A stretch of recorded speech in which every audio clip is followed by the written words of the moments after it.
All right, welcome.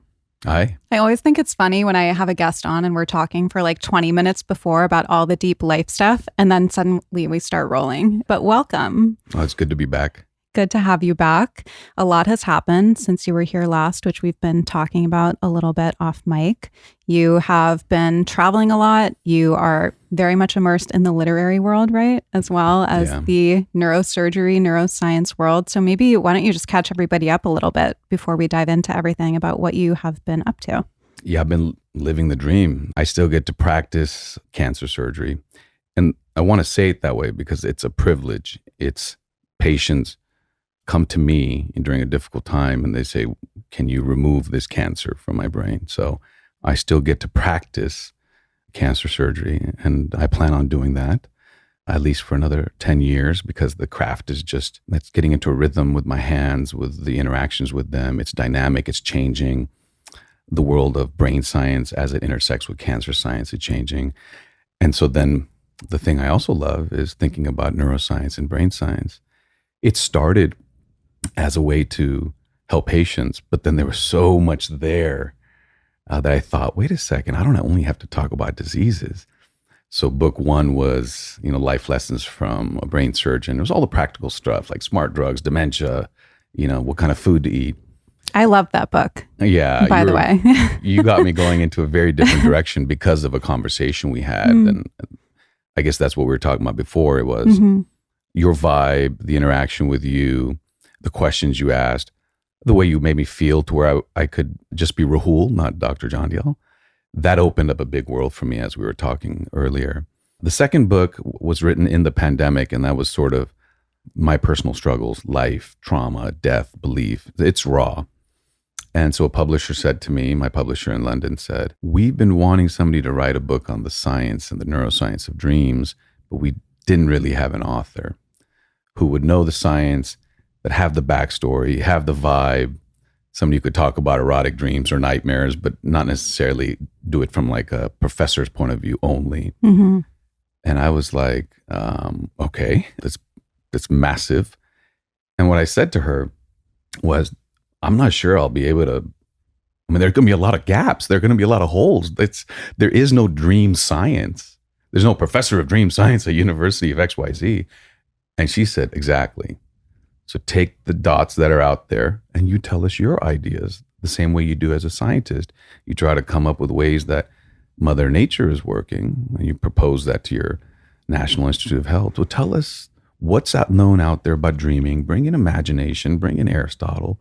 And I finished the sentence for us and write a love letter to dreams and dreaming. And she's like, yeah. And so that's what I've been doing the last 2 years. So we're talking now, but it's been in my mind driving the LA freeways for the last 18 months, just like listening to rap music. I've been listening a lot. I don't know if I listened to a lot of Future because last time it was 21 Savage. I know. Oh, wait a second. So you remember that one in the intro, there's a sentence called A Lot. And my son was like, what's a sentence? A lot is not a sentence. But I was like, no, it's that song by 21 Savage. This time it's been Future. It's one of my favorite things about you. The range. You have range. So you were mentioning it last time was 21 Savage. And I didn't grow up writing. I had to take remedial English when I went to Berkeley. And then I started reading newspapers and I started listening to a lot of rap music. And I thought the lyrics were poetic.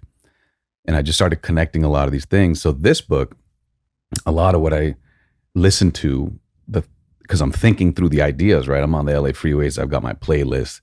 The music is all around me. But the playlist is a lot of Atlanta rap. And specifically, I like Future, baritone voice, a lot of deep beats, and it kind of lets me think. And more than that, it helps me get phrases. So I always talk about like beautiful phrases or beautiful sentences, and like with the rhythm of the music, it sort of teaches you, it informs me, instructs me, like, don't just make long sentences, and if you have a long sentence, come back with a little punchy one. Much like the way rap is constructed with the hook and something longer in the middle. And that was, I got to tell you, through the complexities of life and watching my sons grow up, being on the LA freeways, going between places, listening to Future and thinking about dreams and dreaming it was a life vest, life raft for sure.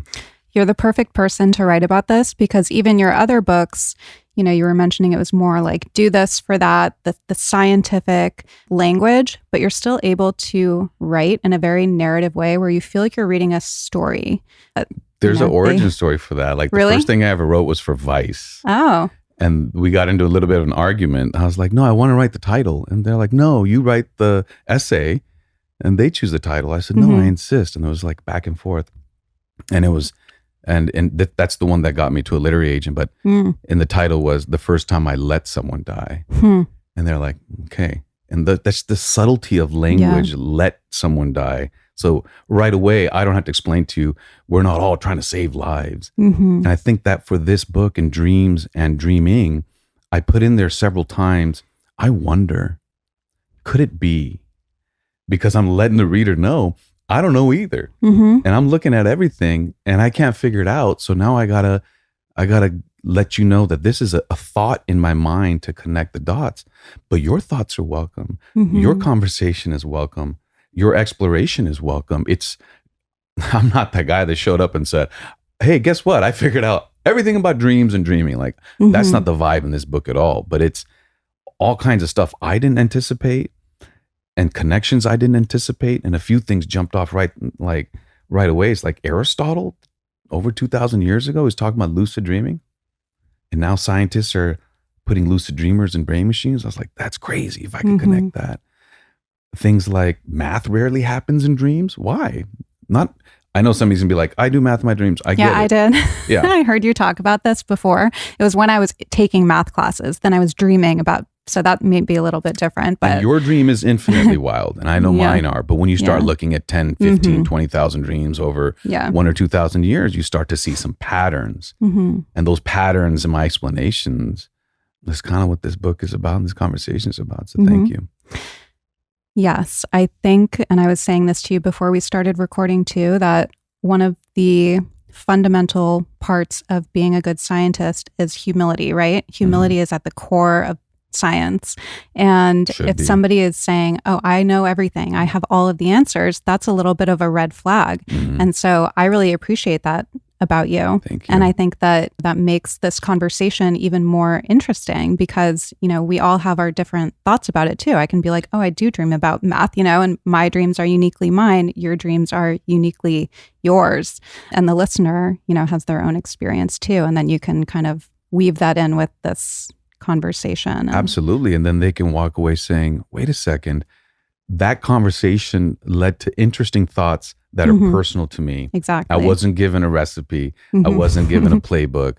But I was given like an exploration from which I can have more understanding about this thing that I do 1/3 of my life, about these feelings I have, the emotional residue I have sometimes in the morning. I had some raw dreams last night. I can't remember why, but same. Yeah. It messed with me this morning too for like 2 hours. The emotional residue, right? That's interesting. So the publishers in London, they're like, everybody working on this book has been coming in like, I'm dreaming a lot more. Really? I'm remembering my dreams a lot more. Like, I was like, okay, wait a second. That's a rigorous group. Yeah. And it speaks to something like interesting that the process of trying to remember our dreams can actually improve that recall.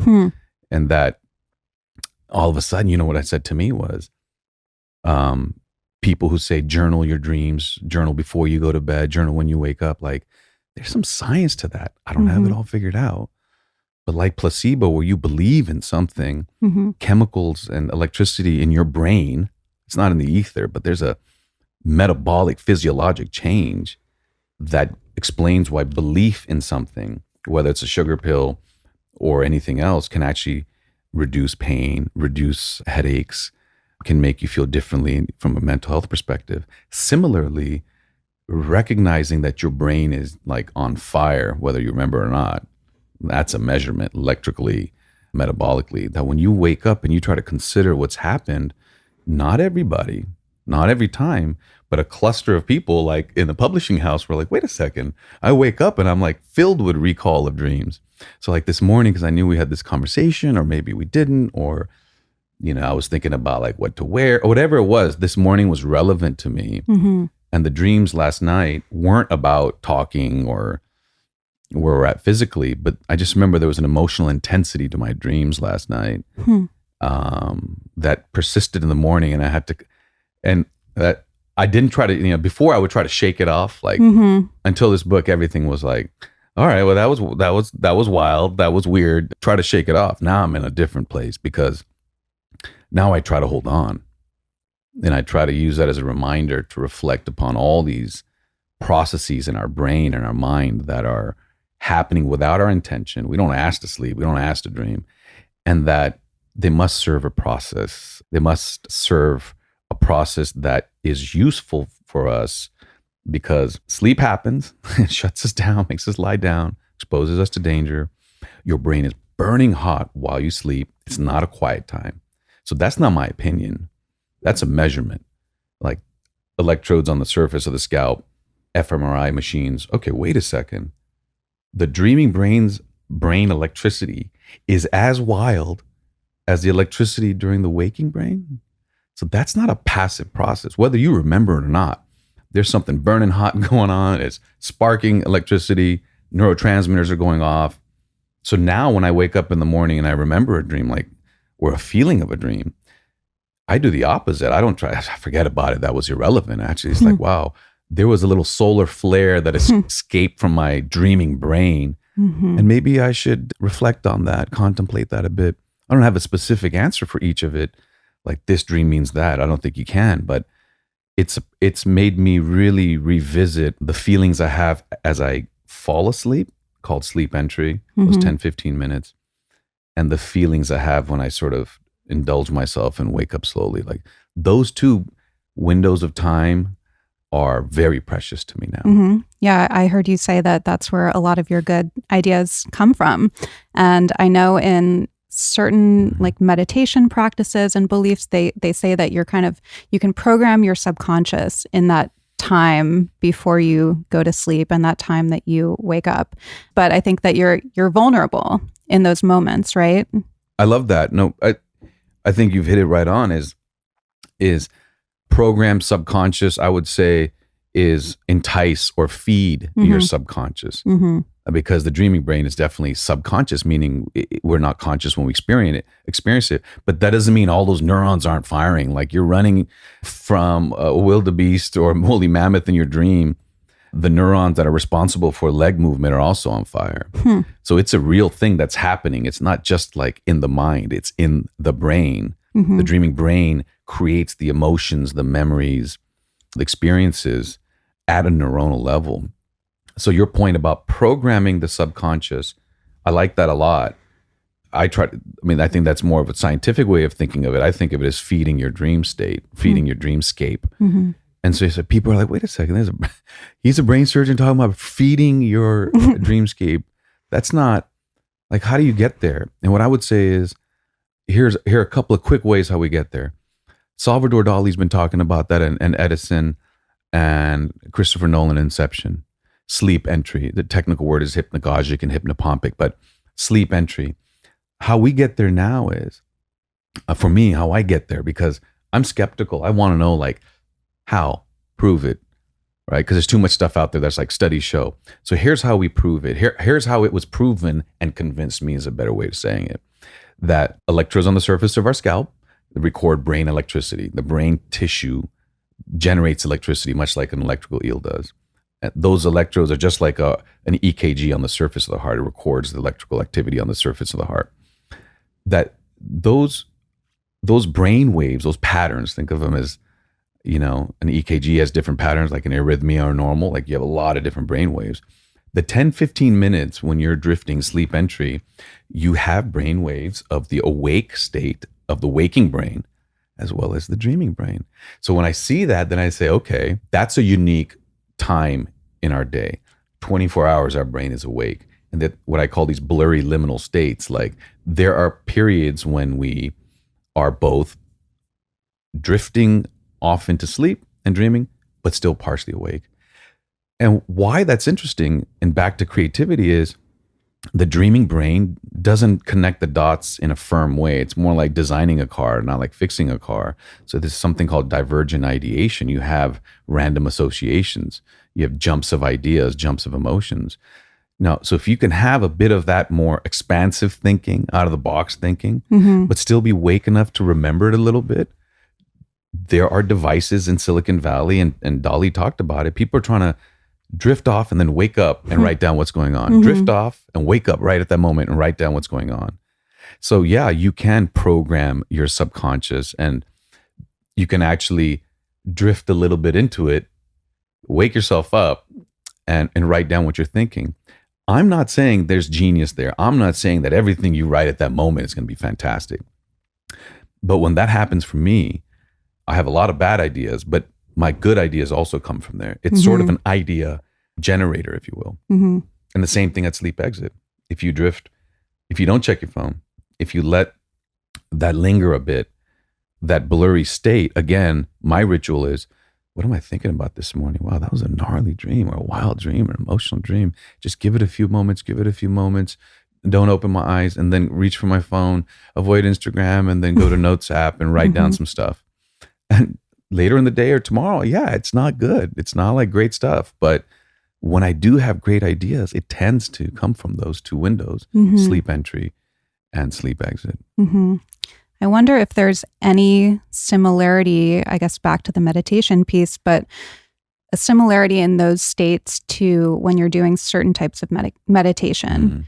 I'm sure that the brain waves and the activity in the brain are different because meditation is maybe more of like a rested state without actually entering or exiting out of that sleep state where that creativity piece is coming in. But I know for myself, like when I started TM years ago, like it was so profound for me because I felt like I really did kind of drift down into this transcendental state. Not every time, but sometimes. And I would get that same kind of like creativity coming to the surface. I mean, there's also a lot of noise, but you focus on this mantra and everything else kind of clears away. And then I just would get so inspired in those moments. And some of it, to your point, was great. Some of it was terrible.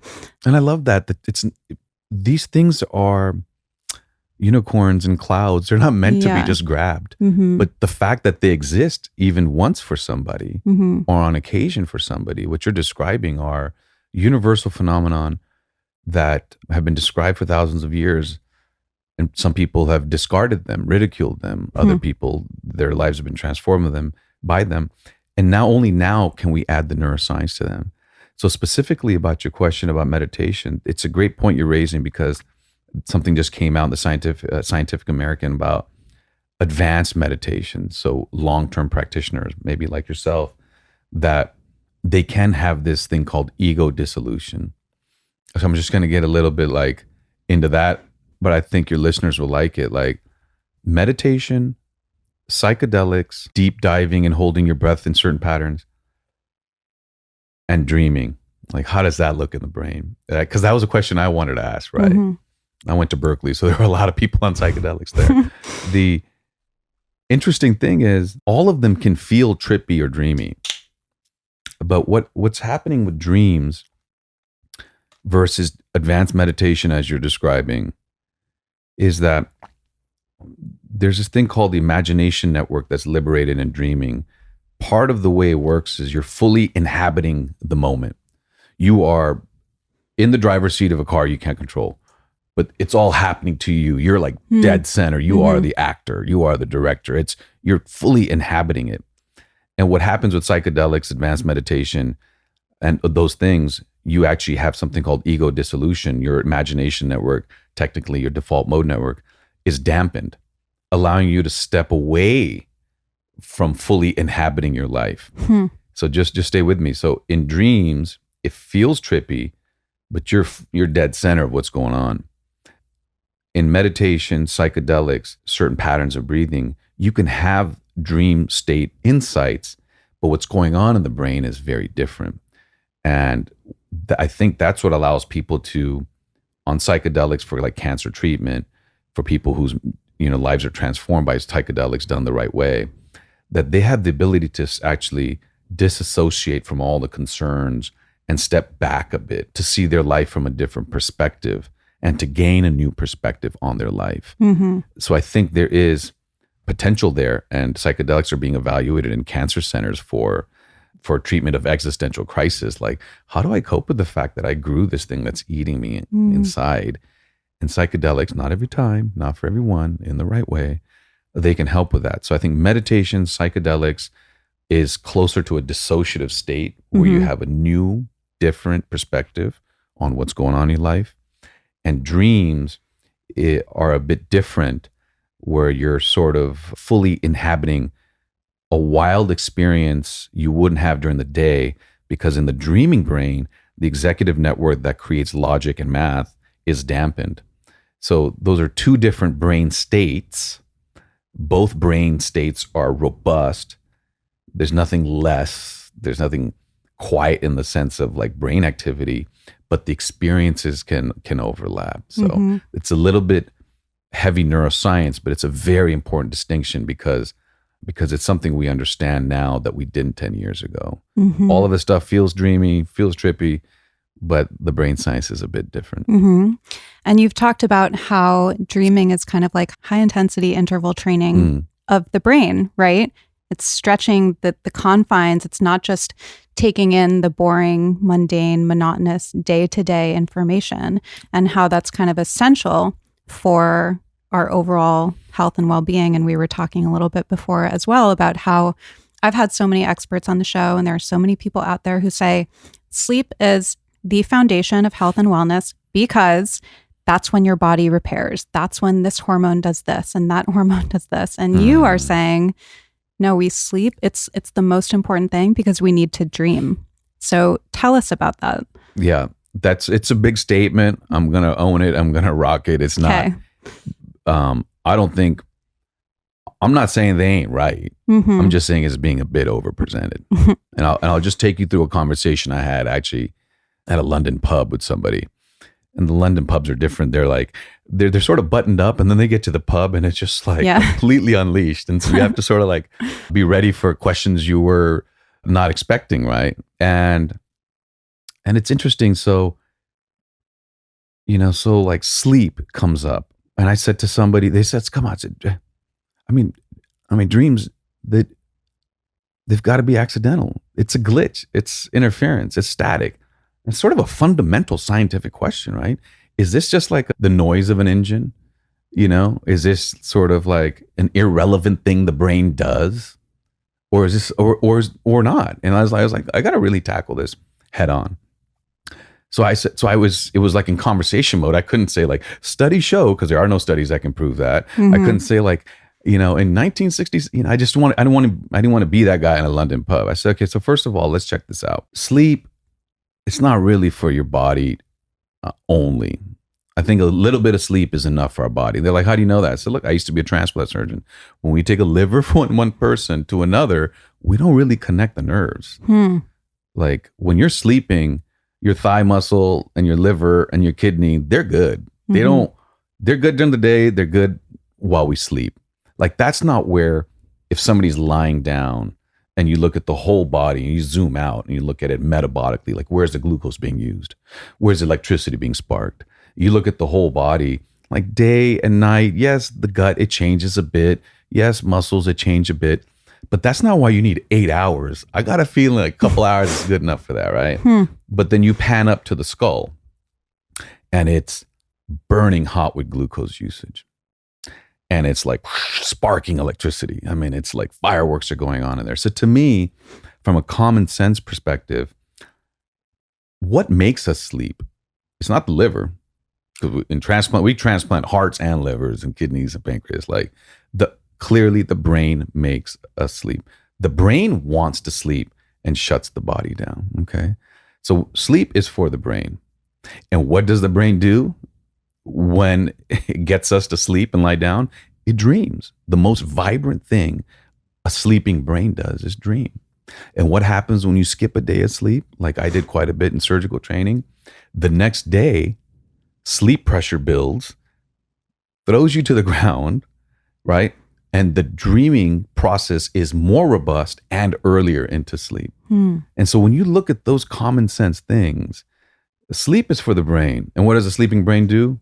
Dream. And so my hunch is that the dreaming process, whether we remember it or not, is vibrant, it's active, and it's necessary. Back to your point, well, why is it necessary? Well, first, let's look at what it's doing. It's hyper emotional, it's hyper visual, hyper imaginative, and not a lot of logic. And so I think what it does is it's high intensity training for the brain in the sense that it keeps our creative abilities, it keeps our emotional capacity exercised a bit, available a bit, because the brain works with use it or lose it. And if we only use the parts of the brain needed to get by during the day, no matter how complex our day is, so much of the brain or mind would wither. So I think it's this like robust fireworks that happens every night. So when we approach the day, when we wake up, our full capacities are with us. So to me, just like if we don't stretch our arms and it becomes limited, if the brain didn't stretch itself in a cognitive, emotional, psychological, and mental way every night, I think our daytime ability to deal with stress, adaptation, and new environments would be limited. So I think the dreaming brain is our ultimate evolutionary advantage. It keeps us creative in a world that's constantly changing, not just for the individual, but for our species. That's my big idea. I'm just listening to this from an audience perspective, and I know that there are probably people listening who go, well, this is very compelling, but I don't dream or I don't remember my dreams. Everybody dreams, Brilliant right? question. But people that don't remember them, what would you say to that? Okay. So again, He's about to drink his coffee. He's getting ready for I know. this. No, I love it because that's another London pub question. That's a, Dodger Stadium question. That's a, Century City Mall question, because it has to be that, right? I grew up in this area, so it has to be a conversation just the way you're taking it, because if we make dreams and dreaming only explicable to like academics, then it's like, wait a second, this is everybody's capacity. We can't just make this techie or geeky or wonky, right? So that was another fundamental question. Wait a second, I don't remember my dreams. So if I don't remember my dreams, how can they be good for me? It's a massive question. So what I would say is we all remember one dream, the nightmare. So we can all agree I don't have to go around. I haven't bumped into somebody yet and said, I'm writing a book or thinking about dreams. And they're like, what is a dream? Like, it's an experience we've all had. Let's accept that. Then the question is, as we get older, dream recall can change. So if I don't remember my dream, how can it be useful? And so what I would say, the first thing I would say there is, whether you remember it or not, the electricity and the glucose usage is the same. Two people, you vividly remember your dreams. We've got the surface electrodes, wild. I wake up, I don't remember anything. If you record me during the night, the brain is still just as wild. So I think we all undergo the dreaming process. The recall is different between us, and it can be induced and cultivated, as we saw with the publishers, as we work on it. And the loss of dreams, some people believe, comes with Alzheimer's. I refute that because I need more proof. Like, if you have Alzheimer's and you don't remember, you might just not remember the dream recall. Now, just stay with me, because I'm taking you through nightmares as kids, and then adults who have different recall, and then people who have dementia, and they say, well, I don't remember anything, let alone my dreams. But towards the end of life, like in my cancer patients and others, genre dreams, end of life dreams return. So people, even when they've had like a couple of decades, have been like, I don't remember my dreams. They start to, as they get to the end of life, whether it's they've chosen to end their cancer journey or just through age, they report a burst in dreams of reconciliation. They lean positive. I would think as much struggle as you're going through, they're going to be negative dreams or nightmares. No. So dreams almost return as your shepherd or ambassador as you approach the end of life. So what I would say to people is just zoom back a little bit. Let's not hold dreams to something we wouldn't waking life, and follow the pattern. What happens with kids with nightmares, preteens with erotic dreams, a lot of variability in dreaming in adult life, fading of dreams, it appears, and then the return of dreams at the end of life. I think that's romantic. And I think there's evidence that suggests that when you look at the pattern. I love how much reverence you have for your cancer patients, by the way. Yeah. Just the way that you talk about them. I know that you just kind of touched on it there, but They made me the man I am. Yeah. as much as my sons. And how strong they are. Oh yeah. And that's what I just as a side riff on that, I was like, you show up every 3 months. Well, like tubes and bag, not everybody, but some of them. Every 3 months, you don't know what the scan is going to show. Can you imagine? You go in a scanner, and then you go in a scanner on Monday, they're like, and you're going to see Dr. Jandial on Thursday. And they just get through those days knowing that the answer is out there somewhere, whether their tumor has returned, shrunk, gone away. And they show up Thursday. Not everyone, not every time. But I would think like 90% would fall apart. And what I'm seeing is the majority, they endure, they thrive, they are composed when they come in. So for me, being a cancer surgeon is inspiring. And I don't think the conversations I'm having now with you about dreams and dreaming would occur if I didn't have all those lessons of life, about life from cancer patients, including end of life dreams. Like, what are you dreaming about? Like, maybe that should be a vital sign when they come in and they see loved ones in their dreams, or when they've decided to go toward hospice and they talk about their dreams, they lean, not every time, but they surprisingly lean positive. And you know what I mean? I'm inspired by that. Yeah. Yeah. I guess I'm curious how much, I guess you can't quantify this, but how much waking life influences dreaming life? Because you would think going through something like that, no matter what their attitude is, it would be so difficult to endure. So the fact that it leans positive is so interesting. And I know that going back historically, you've talked about how with the introduction of color TV, people started dreaming more in color, right? So there is evidence that the waking life does influence that. Exactly, but what do you think that connection is? So I think that's, if we zoom out, like this 24-hour brain is on the Earth's rotation, as is all life, actually. What happens is your waking memories and imagination feed your dreaming imagination and memories. Like imagination and memory, actually memory is reconstructed. It's not like it's a card you pull out. It's not like a picture on your phone. So there's this interplay. Waking brain, imagination, and memory is always dancing, right? Dreaming brain, same thing. It's some things we remember and some things we completely fabricate, imagination and memory. And then the question is, like, how much does that feed into each other? And what I would say is, it depends. Like you said, color television popped up and there were more reports of color in dreams, even though the world is in color. And so how to tease that out, the way I've come to understand it is to think about it like in 5 ways. Okay. First thing is, sometimes it's obvious, like you're going to give a speech and you have a dream about showing up naked in front of a podium. Like that's your waking anxiety feeding your dreaming anxiety, right? They're interconnected in a clear way. You don't have to interpret that. Same thing about alarms not going off before an exam, right? So that needs no interpretation. Heavy linkage between waking life and dream life. Similarly, in genre dreams like pregnancy or end of life, you know, the dreams overlap quite a bit. You have a massive life event, pregnancy, end of life, and it shows up in dreams quite a bit.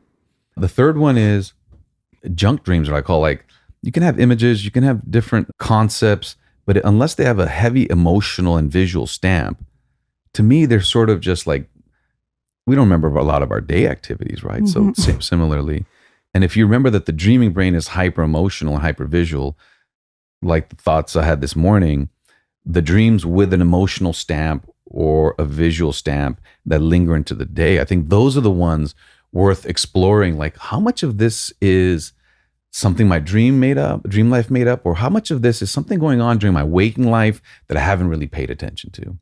And that's where I would ask your listeners to consider, is that your hyper emotional brain can give you clues about things like divorce or trauma or depression that sometimes our waking brain does not recognize. And we just dig into that a little bit. Like, you might be thinking, I'm coping well. But if you see new onset nightmares, they show up more and more and more and more. But during the day, you're like, I'm fine. I would say that's something to pay attention to. New onset and progressive nightmares in adults, because we usually don't have them. Like, that could be a warning sign that your dreaming brain is offering that your waking brain has just not even looked at. Number 2, in this one study, they asked people going through divorce, and when they had more reconciliation in their dream life, it was linked to them coping better with divorce. So I thought that was interesting. Then it's also symbolic. It's not going to be literal. Like some people who had PTSD from war, when they were going through divorce, images of war came back up. It wasn't always about divorce. So it's metaphorical. So if we remember hyper emotional and symbolic, and that those solar flares, dreams, hyper emotional, symbolic, visual, they might offer a clue to our life that we haven't paid attention to or haven't reflected upon. And to me, the fact that they're personalized, it's free, it's such a, in the age of wellness, as it should be, I just think it's a wonderful portal to our subconscious, as you said before, that has not been talked about and not been discussed. And I'm trying to add science to it so people can know, like, that's something they should look at. I love the attitude of just curiosity, because I think people's tendency is to ascribe meaning. And this means that. I dreamt about a spider, which means that, whatever it is. Exactly. And you're just more taking a step back and being open and curious and seeing what meaning, if any, you can derive, or if there are any clues. Like I would imagine if you keep having recurring dreams about something, then that's maybe a clue as to what's going on in your waking life. And I would imagine also in our dreams, we're way less inhibited. That's the dreaming brain by design. Yeah. And the insights it'll offer you are going to be more emotional. Interestingly, the emotional centers of the brain can achieve a top speed in our dreaming brain that we can't get to with our waking brain. And for people who are like, well, emotions, how can they inform us? In patients who have injury to the emotional centers, they can't make any decisions. But patients who have injury to the frontal lobes where the executive network is, and they only have emotional centers left behind, they can still kind of function, not perfectly. But if you only want to have one, reason or emotion, I would take emotion. And what the gift of dreaming is, in a day, it kind of goes back and forth. It's like during the day, there's more executive function, but I'm excited and comforted by the fact that emotion and our subconscious will also have its day, if you will, while we dream at night. You mentioned earlier about the Earth's rotation, and you said that everything in life is governed by the rotation of the Earth, right? Including our sleep, our circadian rhythms, all of that. Can you talk about that a little bit? So the way I think about it is, everything evolved on this gravity-based platform on Earth that's in rotation, like tides and cells, they change, Venus flytraps, they open and close. Humans, we're all on this rotation. And then the question becomes, is that built in or is it not built in? And the simple answer is there are a bunch of people who went in caves for like 6 months and they were still mostly on that rotation, right? You think like crazy blackout shades for 6 months, and that's where travel works. Like it'll put you on that rotation. You can, jet lag is the adjustment to that, but you'll get put on this daylight rotation even when you're in a cave for 6 months. So it's dependent on light, not so much melatonin, but more light, but it governs everything. And so the reason why I find that fascinating is that as our brains grew from neurons to collections, and dinosaurs had small brains, and mammals and everything, my pup, to humans, it evolved on that platform. And and the biggest statement possible in that way is that if it needed to have a disinhibited time where the brain was going to be, the creature, us, were going to be at risk, that maybe the evolution was to lie down and to be disinhibited was safer under the cover of night. And that's why it tends to happen. Now that's an idea. I might be completely wrong, but it's kind of an exploration, a curiosity in the way that makes sense. So to me, when I look at that, it's sort of like emotional disinhibited brain needed for the global brain function. Let's rock that while at night in a cave, hidden. During the day, more risk to predation, need to go out there and get sustenance and protection. Let's have more executive function. So that back and forth actually works. Like during the day, awake and outward focused. At night, a bit safer, more inward focused, our own mental workspace, our dreamscape. And that actually is at a brain scan level. Like, I want people to be like, wait a second, is he just making that up? I was like, no. Brain scans while we're awake show the executive network, a collection of structures, not like one little spot, more they're enhanced. It's never on off. They're liberated, if you will. They're dominant. They're alpha. They're top. Where when there is no need to focus outward, a different collection of structures takes over, called the default mode network or imagination network. And during dreaming and sleeping, they take the alpha or dominant position. So this toggling between executive network dominant during the day, getting things done outward, calculation, reason, and imagination dominant at night during dreaming, it seems like that's the perfect system for the most adaptive brain. And it follows sort of the laws and advantages of day and night cycle on the planet. That's a conversation. Mm-hmm.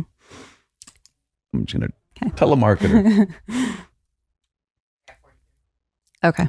I'll land the plane in a minute. Got it. I'm curious, maybe this is a conversation for not on the podcast, but I'm curious what your beliefs are, like about God, religion, science, how it intersects, if it intersects, knowing all of this. I'm sure it raises a lot of questions and ideas. Yeah, I'm happy to, are we recording? Yeah. All right. So the concept of God, spirituality is so powerful that when we stimulate the surface of the human brain, people will have visions of God, people will have reactivated nightmares, and people will feel dissociative states floating above. It comes from a specific part of the brain, the human temporal lobe. Let me just dig into that a little bit. Just walk me through this scenario. Like, where my ideas come from are these types of experiences. Mm-hmm. My belief, I've been to many, I've read all the good books and pieces. I'm open to it. Mm-hmm. I've been to many different sort of faith gatherings, whether they're in a building or outside. My sons, I expose them to people from around the world, and they've brought people from around the world, all faiths. That said, then I've taken care of, opened thousands of skulls and taken care of that 10,000 patients, and to care for them, I got to be able to meet them where they want to be at their moment before surgery. So like all of that experience, open-mindedness, if you will, and then there's a moment that you can never forget. Somebody comes to you, there's a brain tumor in the left temporal lobe. It's kind of like deep to the cheek, by deep to the sideburn on the left. Language is there. Language doesn't have a specific address. Like Elon Musk's Neuralink, we know where movement is. It's like a little Lombard Street. It's always the same place in the brain. Mm-hmm. But language is fuzzy. So we numb up the scalp. We make an incision. They're under anesthesia. Drill off the bone like a little, like ice fishing. You make one hole and you run it. It's like lifting a cookie up. So you don't just open the whole skull. You're trying to make the smallest portals to get to where you need to get. Mm-hmm. Then the brain isn't there. It's covered by a sheath, and then it shimmers. Once you open the sheath, it's beautiful. It's white. It's not gray. It's like got these fine mesh of blood vessels. It's stunning. Like there's a sense of awe and wonder right when you look at that. You're like, it takes your breath away. Mm-hmm. Still does. Before you get to the work at hand, there's still a moment I have like, so then because the brain itself doesn't feel pain, you can touch it, you can dissect it if the patient were to wake up. So we slowly wake them up. Anesthesiologist does. The scalp is numb, so they don't hurt from that. And then you have this little fountain pen with a little zap electricity, and you zap on the surface. And what we're looking for is areas where you zap and they continue to talk.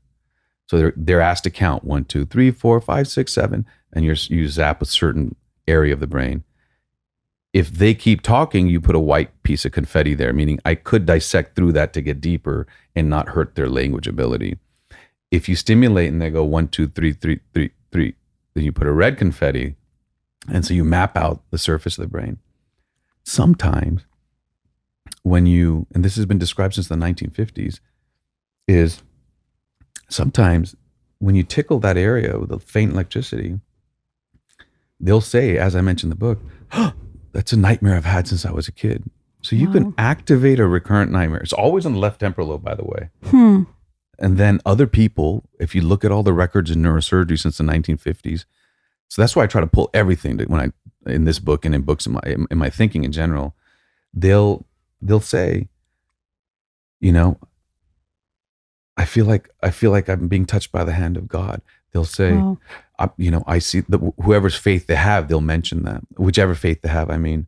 And so when you look at that, the big question is, are you activating something that they learn? Like you grew up Christian and then you tickle the surface of the brain and they have faith that's consistent in the way they were raised. And what I've always wanted to know, and I wrote about this, was in the Amazon where I go to South America and do surgery there are still tribes that have not been fully exposed to sort of the modern world. And I always thought, like, what if they had never known about Christ or Buddha or whatever your faith is, and you stimulated the brain of a person who had not heard about Christ or Buddha or whatever, and they had a thought about Christ? That would answer a massive question that God was built into the brain versus we learn about God, and when you tickle the brain, spiritual, emotional, dreamlike experiences tend to come from the human temporal lobe. So I wrote about that in my last book. The publishers loved it, but that's how I approach my beliefs, my faith.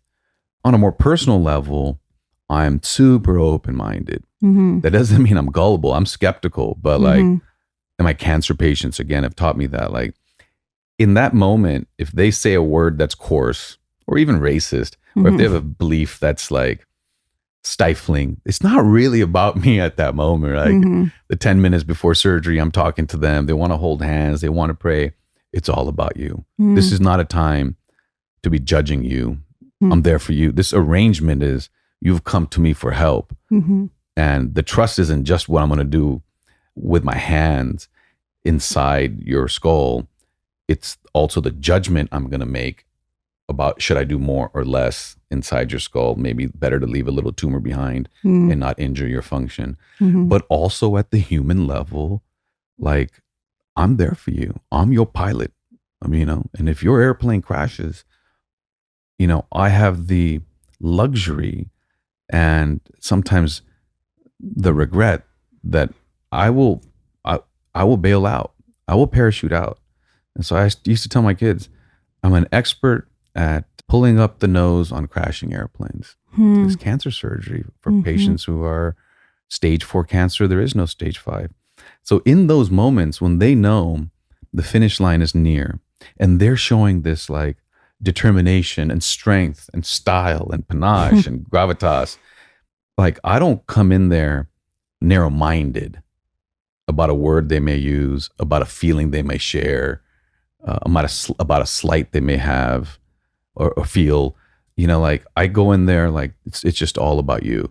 And to do that, you have to be open-minded about faith, because I used to say there's no atheist at the cancer center. You might be atheist at one point in your life, but when you're facing that moment, I haven't had, I'm not saying it's not possible, but I haven't had anybody go like, I'm good, I believe in science, like in that Nacho Libre movie, but like that moment. So people's faith and my faith and my beliefs, they're like dreams. They're accompanying me through my life. And so for those listeners, you're like, nah, there's no such thing as God. I was like, well, I respect that, but I haven't heard that 5 minutes before brain surgery. So that's my answer on my beliefs and faith. Wow. You're such an incredible storyteller and thinker. And that was really beautiful. And thank you so much for coming back on. My pleasure. So great talking to you. Tell everybody where they can follow you, where they can get your book. This Is Why We Dream. It's so good. We'll link it in the show notes too. I work at City of Hope Cancer Center, and that's hopefully they don't go see you there. And then otherwise, on Amazon and other places. But I love being on your show in particular because the conversation is one that is liberating to have. It's a different environment for me. It's not just in the medical space, and yet you always include and welcome my insights from my cancer surgery background. And I really appreciate you very much for doing that. Thank you. Thank you so much.